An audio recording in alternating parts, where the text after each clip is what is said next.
काफी इंटरेस्टिंग रहने वाली है, क्योंकि आज हम पता करेंगे कि थापर के इंजीनियरिंग कोर्सेज की जो है वो फीस कितनी है। फीस जानने के लिए आपको कुछ नहीं करना, आपको सबसे पहले admission.thapar.edu सर्च करना है। उसके बाद एक ऐसा पेज आ जाएगा, नीचे स्क्रॉल करके आपको अंडर ग्रेजुएट सेक्शन में, पोस्ट ग्रेजुएट सेक्शन में, पीएचडी तीनों में ही एक पीडीएफ दिखेगी, जो कि होगी नीचे स्क्रॉल करने के बाद आपको यहाँ पे दिखेगी tuition fee and other dues. इसमें सभी undergraduate, postgraduate, PhD सबके लिए है जो फीस स्ट्रक्चर है। आपको ये तीनों में मिल जाएगा यहाँ पे, जैसे ये लिखा हुआ है और ऐसे ही यहाँ पे भी होगा।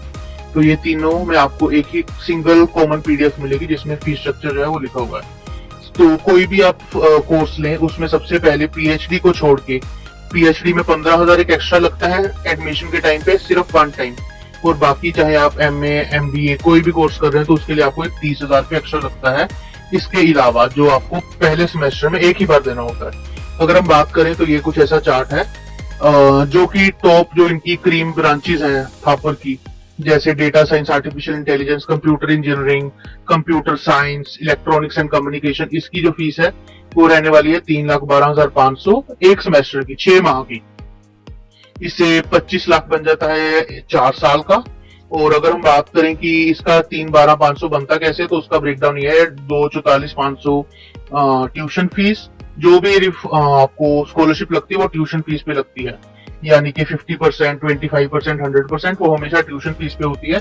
इस अमाउंट पे कभी भी स्कॉलरशिप नहीं लगती 3,12,500 पे। अगर आपको 100% लग भी रही है तो भी आपको ये 11,000 आपको देना ही होगा। तो एक बार ये आप चेक कर लें कॉलेज के साथ। उसके बाद जिन बच्चों की लेटरल एंट्री के थ्रू एडमिशन हुई है उनके लिए रहने वाली है 2,83,500। इसमें ब्रांचेस कुछ लिमिटेड हैं, जैसे अगर हम बात करें BT biotechnology, ECE electronics and communication की, EEC electrical and computer engineering, EVD electronics engineering VLSI design, और आरएआई यानी कि रोबोटिक्स एंड आर्टिफिशियल इंटेलिजेंस, ये मैकेनिकल की एक स्ट्रीम है। इसकी जो फीस स्ट्रक्चर है वो रहने वाला है 2,83,500 पर सेमेस्टर। इसमें हॉस्टल की फीस नहीं है, हॉस्टल की फीस इसमें बिल्कुल नहीं है, वो अलग है। वो अगर आपको लेना है तो उसके लिए अलग होगा, तकरीबन 60-70 हजार के आसपास वो होगा। और उसके बाद जो लेटरल एंट्री, जो भी बाकी की स्ट्रीम है जो यहाँ पे ये नहीं है, जैसे ये 3, 5 ये और 5 ये, यानी कि 10, इन 10 ब्रांचेस के अलावा जो उनसे भी ब्रांचेस हैं जैसे मैकेनिकल, सिविल, उसका रहने वाला है 2,40,000 के करीब 6 माह का। जैसे अगर हम बात करें मैकेनिकल इंजीनियरिंग होगी, मेकाट्रॉनिक्स होगी, इलेक्ट्रिकल होगी, उनका फीस स्ट्रक्चर रहने वाला है 2,40,000 के करीब। और वैसे ही आगे बाकी ब्रांचेस का भी लिखा हुआ है, एमसीए उसका रहेगा 1,15,000 6 माह का। कोई भी फीस है वो हर एक फीस जो है 6 माह की है। एमएससी का रहने वाला है 50,600। ऐसे ही एमई, एमटेक जो कंप्यूटर साइंस है। और अगर हम बात करें ईसीईडी, उसकी अलग रहने वाला है तकरीबन 99,000, 1 लाख के करीब। और जो मैकेनिकल, सिविल है उनकी रहने वाली है 90,000 के करीब। एमए का रहेगा 50,600 2 साल के लिए, यानी कि 50,600 पर सेमेस्टर। और जो 2 साल की एमए है उसका रहेगा टोटल 2 लाख। और अगर हम एक साल की करना चाहते हैं तो उसके लिए 1 लाख रुपए। ऐसे ही फीस स्ट्रक्चर है। और जिन बच्चों ने सिविल में ली है या बायोमेडिकल में ली है उनको ये ग्रांटेड वेवर मिलता है 30%, जिन बच्चों के 80% से ज्यादा है पीसीएम में। ये टोटल 12th का स्कोर नहीं है, सिर्फ पीसीएम, फिजिक्स, केमिस्ट्री, मैथ में ये है। तो इसमें बाकी सारे आगे डिटेल्स जो है वो लिखी हुई हैं। और इसकी एक अच्छी बात यह है कि जो ये फीस आपको दिख रही है, आपको 8 के 8 सेमेस्टर यही फीस भरनी है, इसमें कोई भी तब्दीली नहीं होगी, ये सेम ही रहने वाली है।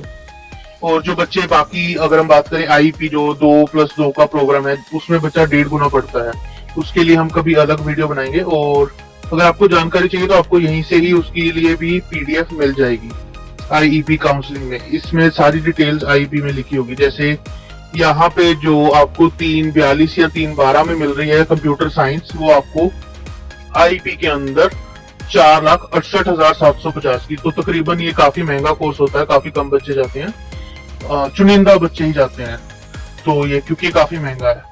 उसके अलावा जो अदर चार्जेस हैं वो सिर्फ एक एक्टिविटी के चार्जेस होते हैं 7,500, एक एग्जाम चार्जेस होते हैं 3,000, और जो कि आप पहले ही दे रहे हैं उसमें कुछ भी नहीं है। जो 11,000 आपको ये दिख रहा है अदर चार्जेस, अगर आप जानना चाहते हैं कि अदर चार्जेस किस लिए हैं 11,000, तो उसमें लिखा हुआ है कि ये 7,500 रुपए जो है student activity and welfare charges हैं, 3000 एग्जाम चार्जेस हैं और 500 रुपए है मेडिकल और इंश्योरेंस चार्जेस के। तो बच्चों की मेडिकल भी होती है। जो बच्चे नेपाल से हैं, बांग्लादेश से हैं, ढाका से हैं, कहीं से भी हैं, उनको अगर एडमिशन लेनी है तो वो FNNRI में होती है।